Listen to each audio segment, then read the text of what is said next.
Hallo? Det der? Jeg har godt nok lett med å slippe av vidja til kunne det. Hva er det for land vil du komme til?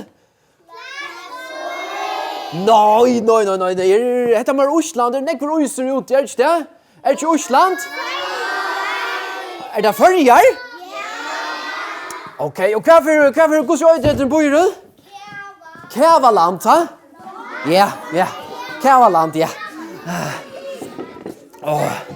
Oskar, jeg kom atlaveien fra en øron helt lengt der nord som heter Koner. Jeg kom atlaveien. Jeg har glett meg så nekv. Jeg kommer vidtja til. Så jeg tar ikke hvorfor som jeg har sett her. Det er at jeg forteller deg noen spennende søvje der. Hun er ui her. Hun er bort her. Jeg elsker at jeg har søver. Er det nega tikkun som elsker å høre søver? Men hva skal jeg, nå får jeg fortelle deg om søver. Det var øyne for nekvun Arnsøyene. Det var en jetta som et Maria. Og vet du hva? Maria finner jo en stor bok. Du vet, ui boken og var et hva? Baby! Yes, et baby. Og Maria Jack på hendet med den. Oi, hun er så ilte, hun er så rævlig stor bok. Og vet du hva? Hun var forlovet vi og noen dronje som øyder Josef. Og vet du hva? Josef, han skriver seg sinter i nakken og i haren, så gjør det hard, og derfor atro fram. Så han visste ikke hva det var. Han var ikke pappa til babyen i buksen. Han også sier, skal jeg rymme fra Marie? Nei, det ville han ikke.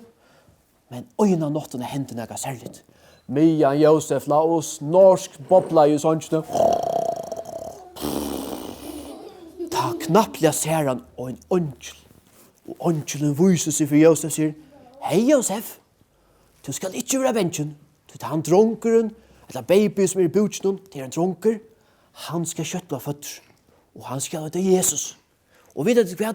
Du skal passe vel på han. Ja, det er det her klovner ofte. Og vet du hva? Da Josef vakna, så var egene, helt det var til å pikke litt bare. Og hva skal egene, det var Gustav Stør, ikke det var så stør, da ditt. Og han vakna, og vet du hva? Hei!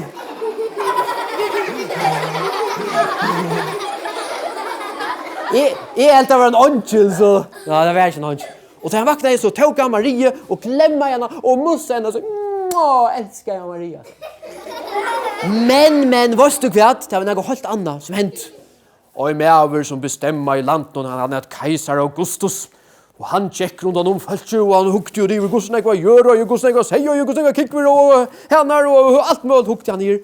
Men nå vil jeg vite hvordan jeg bøtten i øye, og hvordan jeg vaksen i øye. Og så talte han, men han tomte ikke å telle på mer enn 500, 600, 1000, så han sier, nå får jeg bestemme at tid skulle ødelfære atlanveien, her til bygva, så jeg skal telle deg.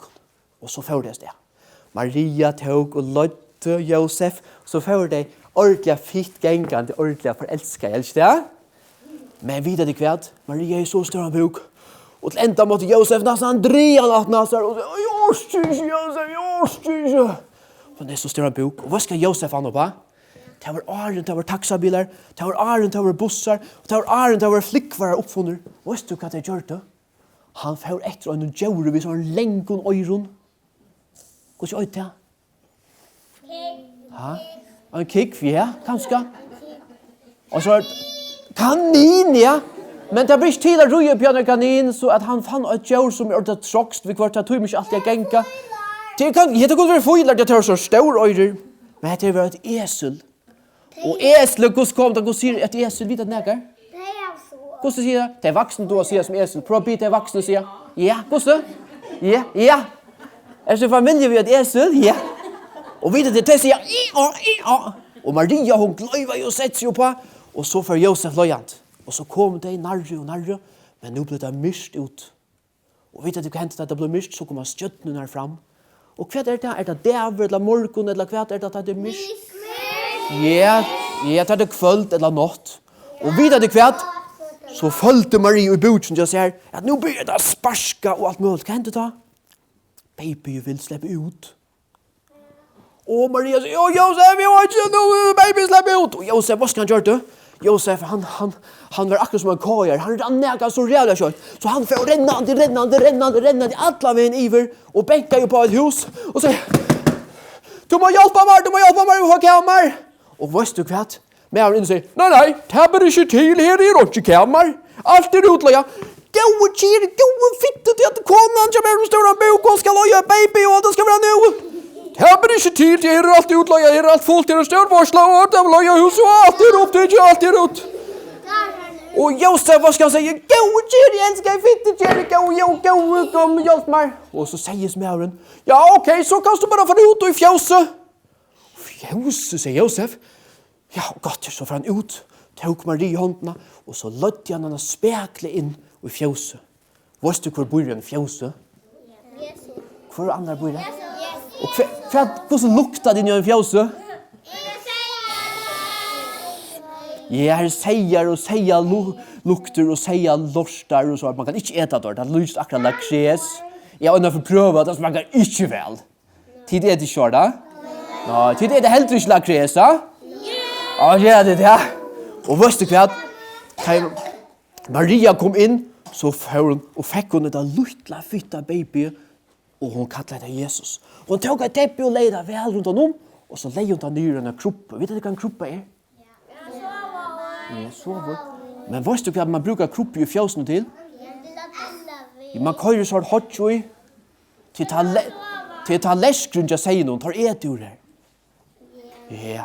Och här la baby, men knappligt längt där ute. Ja, längt där ute. Här såg du några män som passar ju på säger. Jag hade sett några sådana män som passar på säger. Hur så ut det? Ja, helt det ja. Och säger män, och vet du vad? Och säger när jag tar imon tar det ju snorska. Hur snorska säger? Men lite där bönen uppe efter. Hur gör det? Men gör det ja? Ja, vi tar bara längt där ut. Ja. Och vet du vad? Hes ner med avren som passar i bassängen när det var tvås. Han hukte och skimade som sig så säger när inte blir fängare någon grund djurs. Där hukte. Här var ånch med knapplig hände näka. Där kom en stor väker ånchel upp på himmelen och säger vi är inte bänkner. Och männen tar, nej, vi är slett inte bänkner, vi är ristas bara synder, vi är slett inte bänkner. Det är helt ordentliga bänkner då idag. Så var det ånchel och säger, inte bänkner. Det är nu man löd ska fortälla dig något spännande nytt. Och hvis vi gänga handa ved en längt iver der, så skulle du få inn i et hus, til skulle bänka på. Og inn i husen og finna ditt videre kvart, til finna og et lite bad. Og det er til gosse? Jesus. Og hva kvart, mennene som ser tidene, tar gjør det som sier, hva skjer det? Hva er det der? Og hin sier, jeg må ikke, men hva skal nu være videre finna det babyen? Og så får det drønen det sted, ordentlig kjøtt. Og tar kom inn i fjøset, og tar bänka jo på. Og Maria sier, kom inn! Og så kom der inn, så så der lilla baby. Og vet du hva? Tar søtt jeg da ønskelig fortalt om det. Det var godt, sier Maria. Og vet du hva? Ta for å sted etter, vask oss tar være. Helt tar ginko bare så sier kjetter for å sted etter. Helt tar være gleder. Ja, ta var det la det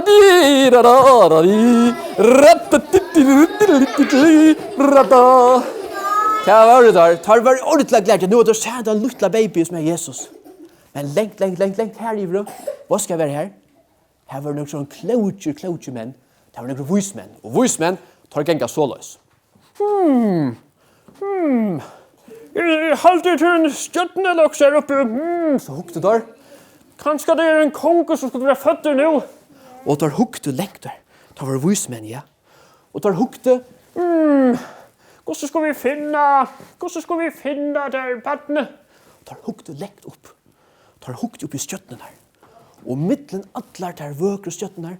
Här var en särlig stjötna som lyste klarare och bjärstare och större och bättre än allar hinnar. Det var en löje stjötna. Och vad det var vismänner? Tar fjore gängande, alla samlar. Här är hon! Så gänger där. Här är hon! Så gänger där. Ändan så stod hon och piver och luttlon fjäs. Man tar väl här, sa det där. Och så bäckade där på. Kom in, säger Josef. så får du inn, og vet du hva du har funnet? Du har funnet et baden, og i tallerken og sier noen, og i kroppene. Her la en lydde baden som er Jesus. Og tar gauta med gaver, slikkepinnar alltid, og ruslamang, og donne, og fläskasteg, saus, og bom, ja. Gjør du ikke det? Och choklad. Ja, etla var det godt og også annet, ikke det? Og det var så glæger. Ja. Men ta tid for det. Ta tid for å holde jølkjøtt, for at det etter når jeg selger lekkerst.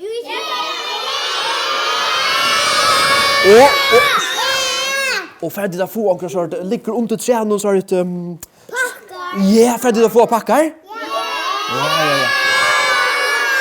Og for at det øyne er at hvor pyntet tre i heimen til tikkun? Ongen, kjem da bare inn og så der, ding, er det pyntet? Det er særlig på.